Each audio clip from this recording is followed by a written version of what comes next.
welcome to the Brunch Show on Value Chain TV. I am Patience Moses. And as usual, we'll be giving you insightful and exciting topics on the show. Well, moving on to our newspaper review segments, I have with me our in-house analyst, Mr. Emmanuel Williams. He'll be doing justice to all the headlines we're going to be reviewing today. Good morning, sir. Good morning, Patience. Welcome. Thanks for joining us today in the studio. Thank you for having me on the show. Right. So moving on to our newspaper review, we're going to be going straight to the Daily Sun newspaper.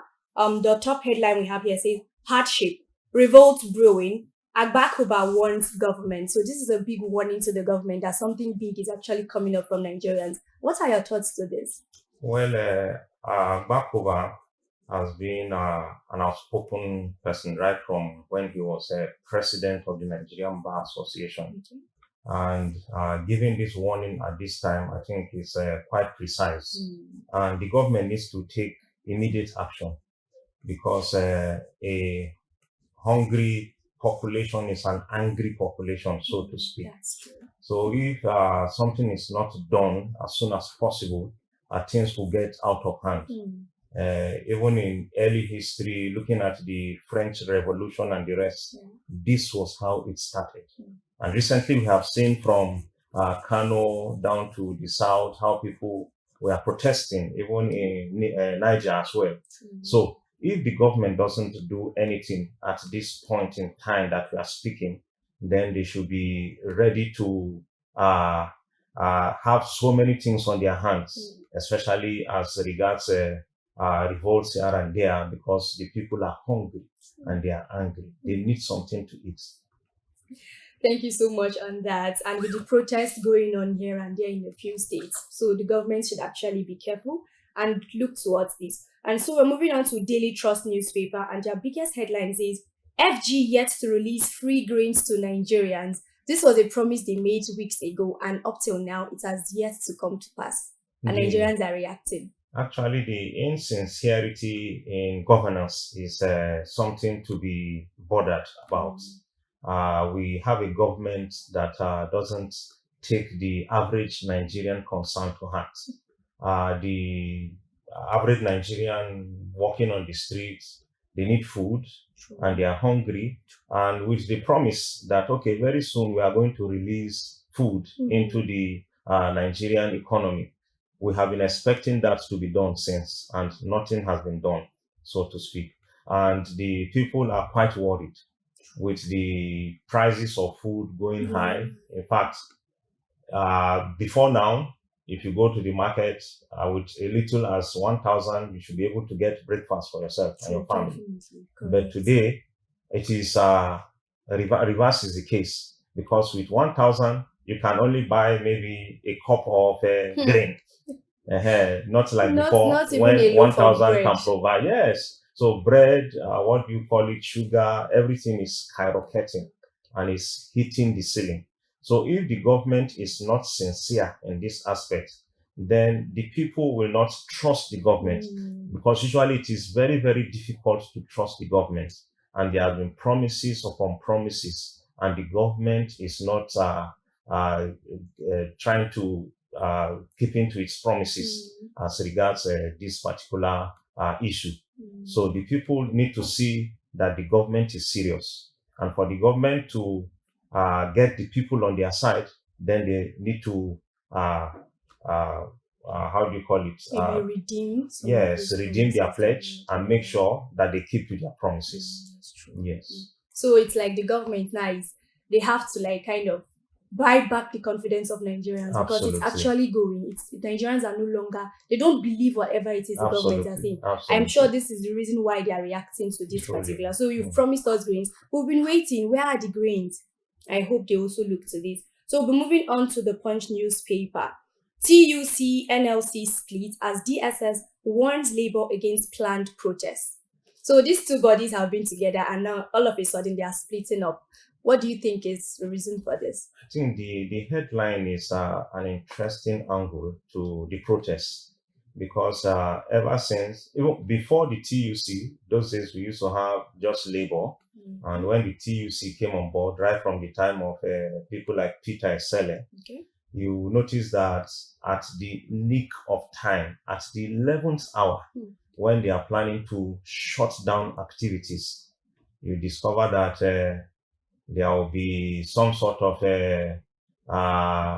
maybe turnaround. You hear that, okay, we are withdrawing from the protest. And usually you see the TUC is going right, while the labor is going left. So they don't speak as a voice. Even though before the protest, they may try to say, okay, let's come together, let's shut down the economy, let's shut down everything. There have been an agreement. But as time is going on and you are getting close to the day when the protest will kickstart, you discover that mainly the TUC will back out. And this has been because maybe there are some people in government who know how to buy off these particular people. Yes. And when that is done, it will not give much credence to what they are doing any longer. In fact, the people or the masses, so to speak, they are looking up to the TUC and the labor to put things right. Yes. But most times when these things come up, there are speculations. Let me put it that way. There are speculations that people in high places, they buy off most of these aluta organizations by not allowing them to go out to protest as the people are expecting. Because if they shut down the economy, definitely the government will do something.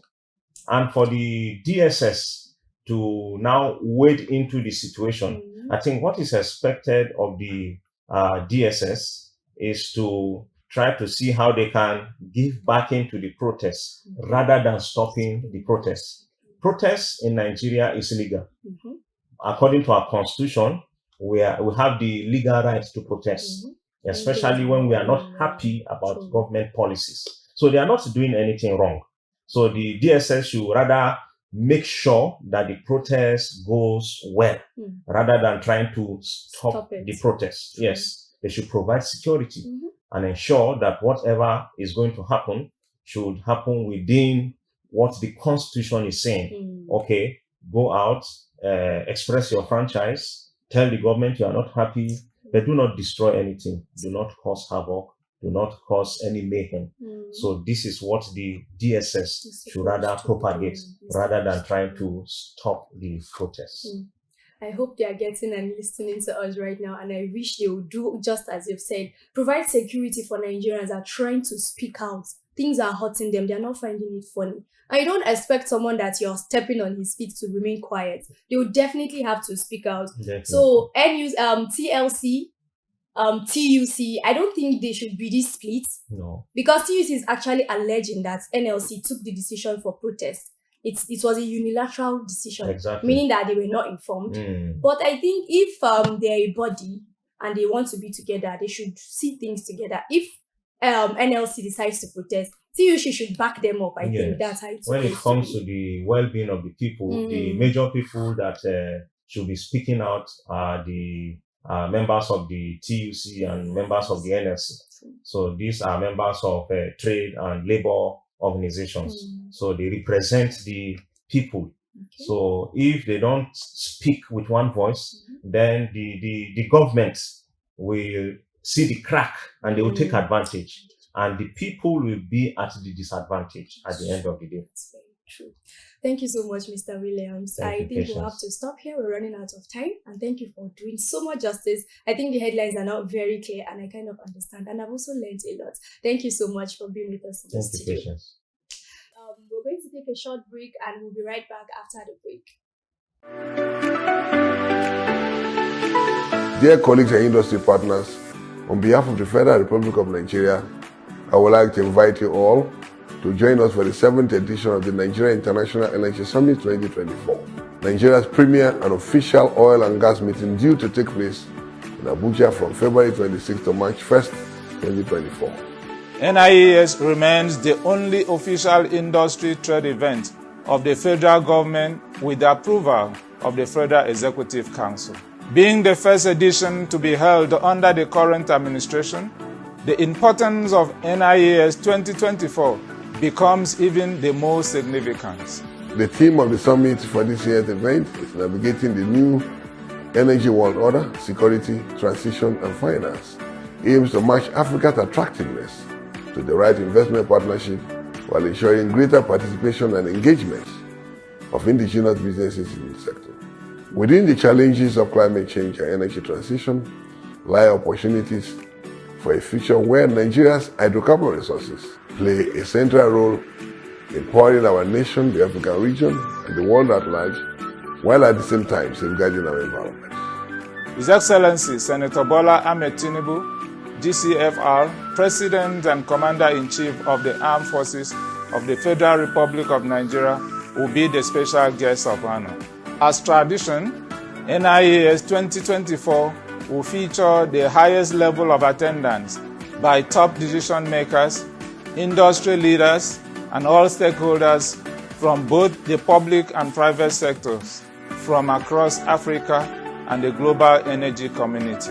We'll be there to personally welcome you to the 7th edition of the Nigeria International Energy Summit 2024. Further details on the event will be obtained from its website. Thank you and welcome to the Nigeria International Energy Summit 2024.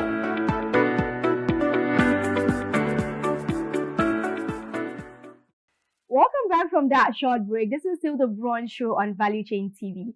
We'll be moving on to the next segment, This Week in History. A lot of things have happened this very day, 22nd February, and we're going to join S.A. Ufoma to take us back to history.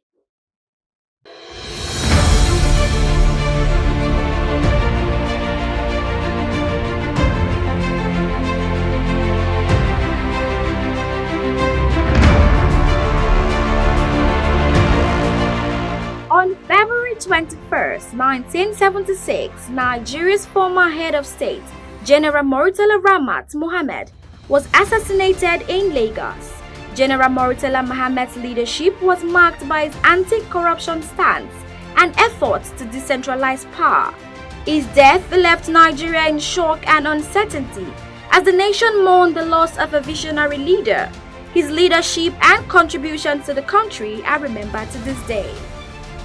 On February 22, 1959, the Nigerian National Oil Corporation (NNOC) was established.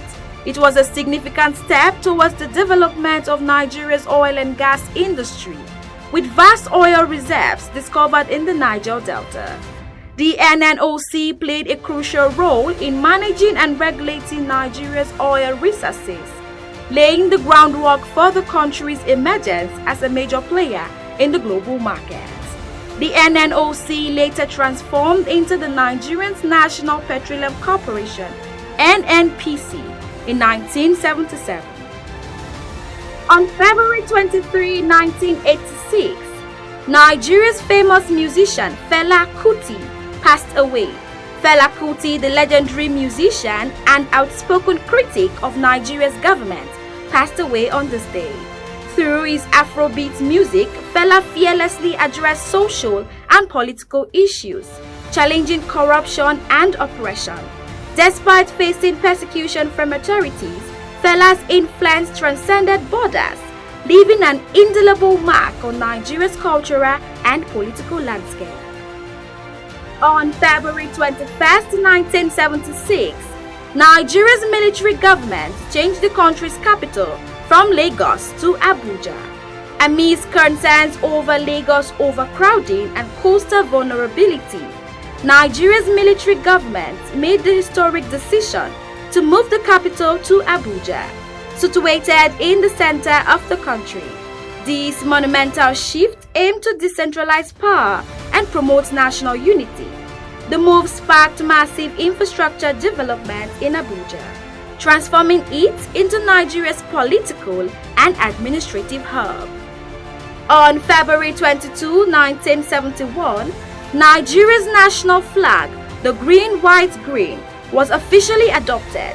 Designed by Michael Taiwo Akinwumi, Nigeria's national flag symbolizes the country's lush greenery, fertile land, and abundant natural resources, as well as peace and unity. Its adoption marked Nigeria's transition to a republic and represented a collective vision of hope and prosperity for the nation's diverse population. On February 24, 2015, Nigeria's presidential elections were postponed due to security concerns. The decision sparked controversy and raised doubts about the credibility of the electoral process. However, despite the setback, Nigeria successfully conducted the elections later, reaffirming its commitment to democracy and the rule of law.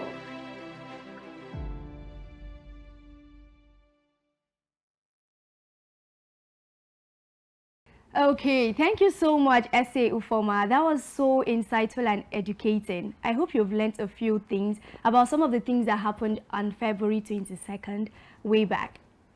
We're going to take a short break and we'll be right back, after which we're going to go into the entertainment segment. Do stay with us. Hello, distinguished delegates from across the world. Welcome to Nigeria. As you experience our oil and gas sector, I also want you to experience our culture. So it is my honor to invite you to this year's Nigerian International Energy Summit, a gala night on the 27th of February at the Presidential Villa, the Banquet Hall. Come, let's enjoy ourselves. One love to Baba Dede. Thank you very much.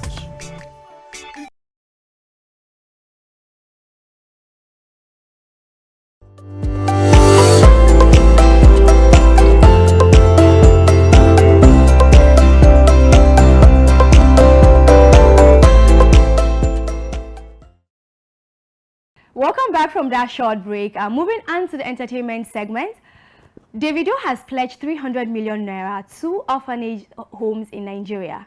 And this is a part of his support for Nigerians, looking at the hardship and the pains that most Nigerians are going through. Things are really very difficult. Like, just recently I discovered that a sachet of pure water is now 50 naira, and there are places that are selling a bag for 500 naira. So this is really getting bad. So that was so thoughtful of him to think of those people that don't even have parents to actually look after and provide their needs for them. So that's a good one on his side.